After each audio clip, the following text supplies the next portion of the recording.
Well,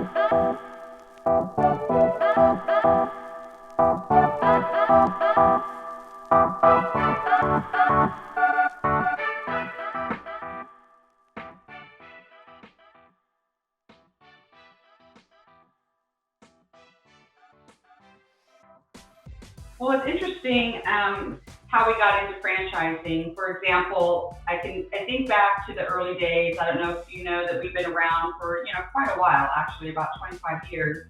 And a few years after I started this business, we had a neighbor, a resident who lived in one of the neighborhoods here in San Antonio that we did work for, moved to Austin. And she decided, I want a neighborhood newsletter. I want these services in my neighborhood here in Austin. And so we started doing work in Austin. And then we had the same thing happen with a resident from Dallas.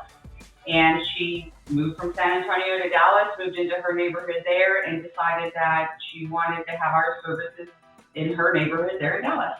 And so the way we got into it, so I guess what happened then is there was sort of a realization that this could be a neighborhood news could do really well in any city.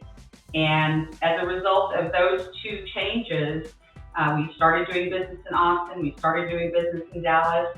Coincidentally, around not long after that, the IFA, the International Franchise Association, happened to have a conference here in San Antonio. And so, the idea of franchising, because of moving into those other cities, had popped up, and with the conference being here, we went to it and did lots of workshops and just learned more and more about franchising. And so that pretty much kind of settled it for me that franchising was the way we wanted to go. So that's how I learned about it. And we've been going to IFA almost every number of years and learned a lot more. And I'm just even more convinced that it is the right way to grow this business.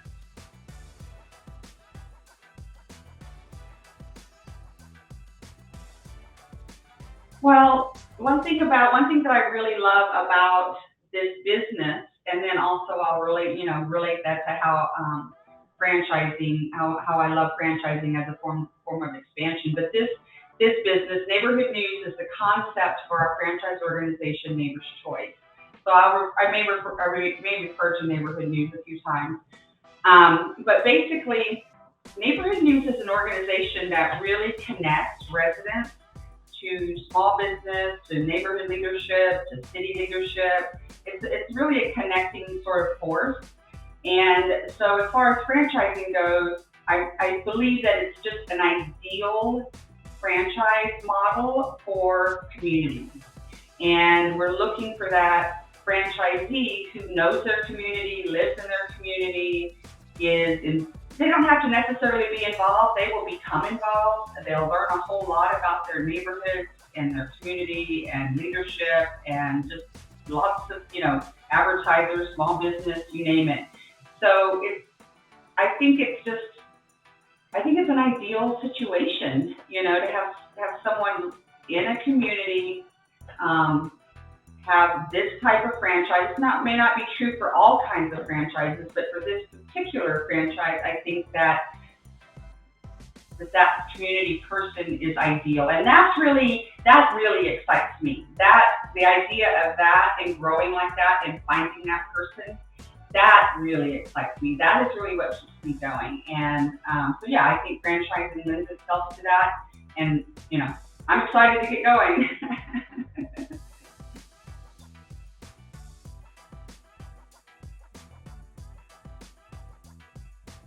As far as franchise professionals that I have met in the industry, I've met a few, and the few that I have met have been outstanding. I have, she just retired recently, with my franchise attorney, Ann Hurwitz, and then my consultant, Rich Helm, and the various companies that I've done work with for PR and all that sort of stuff, new generation. Everyone is very, very more knowledgeable than me about what they're doing, but I really have come to find that they know what they're doing, and I can rely on them to do it, and I don't need to know everything.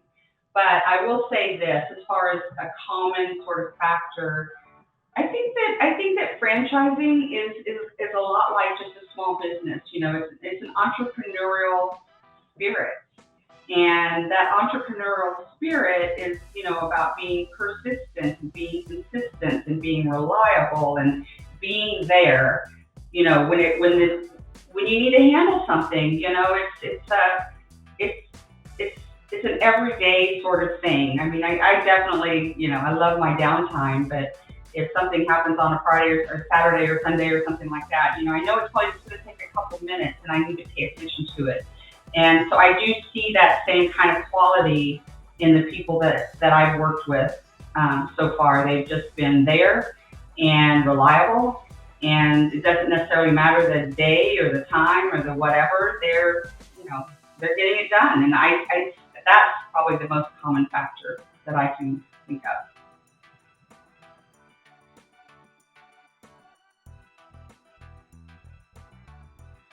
I feel that the pandemic caused a lot of people to really realize that they can work at home and that they want to work at home, or they want to be closer to their home in some way or another, and that they have options. I think millions and millions and millions of people have realized they have options. They were forced to do one thing, but then as they did it, they just kind of realized, wow, I can do whatever I want. And they just have to make it happen. So I think from a franchising perspective, that's a great, great, great, great opportunity. There's so many people out there, I believe, that are looking for opportunities that are not, they're not necessarily going to buy what you have to offer. They're going to buy what works with their life. And, going back to neighbor's choice, as usual, I think that, people are less likely to want to drive across, 20 minutes, 30 minutes, an hour, however many hours people commute to work across town to go do something and spend time, in another area of town where it's just as easy to stay in their home, near their home, around their home, and network and communicate and do business with people close to their home. And it's a comfort level thing as well. That, just feels more comfortable. So.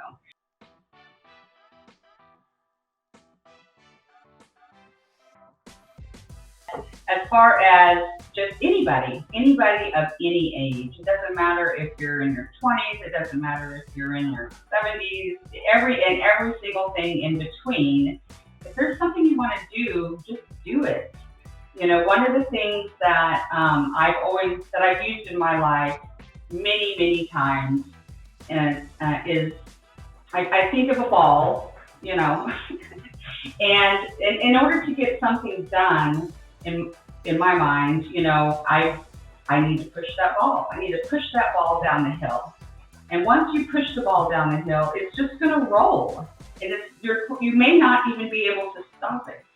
And so sometimes that ball may bounce and you're going to have to deal with that. And sometimes the ball may get stuck behind a tree and you're going to have to deal with that.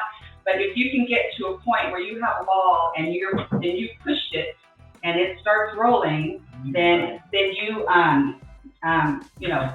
you have something that you need to manage, and managing that ball on its way down becomes the job.